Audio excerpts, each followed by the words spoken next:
I'm James Bellini. I'll be chairing these conferences around the UK and Ireland. Looking forward to it very much. In real life, apart from chairing conferences, I'm what they call a futurologist, which is not a refugee from Harry Potter. It's actually someone who helps organisations, big and small, around the world, international bodies, government departments, small and medium-sized businesses, become what I call future-proof. In other words, they have a view of the future that can drive and enable them to develop strategies that will make them successful in the long run. The people who are thinking forward are probably the people who always did. In other words, I find that 70 or 80% of decisions made by top business leaders are often made on a gut feel and not some strategically driven thinking plan, if you like. So maybe they haven't got time to think about the future in the way that I do professionally. But I think the thing that people have to really recognise about downturns and recessions, and this is my fourth, if you put the dot-com bust in, it's the fifth, but the lesson of living through a recession is that it is a time to go back to your basics and revisit your business plan and look at how your marketplace operates and change the way your business functions to realign it with the new circumstances when the upturn does actually come. So that's the way I'd look at it. I see the recession as an opportunity, a time for important changes that will make the company stronger and stronger when the upturn comes.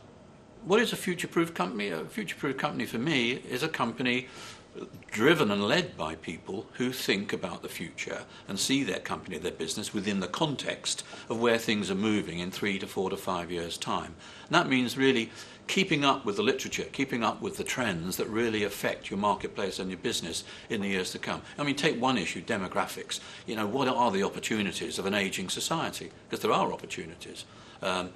In terms of the rise of the digital native, the young digital generation that's coming through now. How will they behave as customers in the future? Because they're going to behave very differently from their fathers and grandfathers. And so being future-proof is about recognising those changes and then bringing them on board and bringing them into the business plan. I often say to people, you know, by 2020, the successful company of 2020 will probably have no headquarters building, will probably have no chief executive.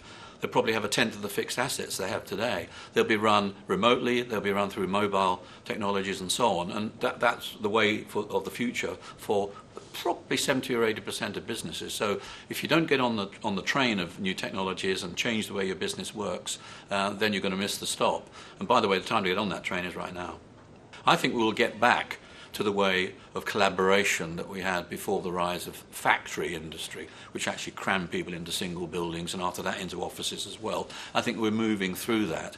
And the smart business, whether small or medium-sized, the smart business will look ahead to the next 5 to 10 years and say, this is the time to start making these changes. And the technologies make it possible. I was talking to a major bank, one of the world's top 3 or 4, no names, and they have instructed all their branches and all their divisions around the world to get their travel budget down from X and X million down to practically nothing over the next 3 to 4 years. One thing they're harnessing is the new era, the new generation of video conferencing. And that's a technology whose time has come. Because we had it in the 80s, we had it in the 90s, and it didn't catch on. But it's much more sophisticated now. You can have three-dimensional video conferencing, for example, which will be closer to the real thing than ever before. And I expect businesses will start realising that this is where they should be going. A lot of travel is very, very wasteful. So tied in with the other big issue for the future, sustainability, I think those two together, they need to cut costs, shave overheads and be sustainable as a business. Those will really harmonise, I think, to produce quite an important shift.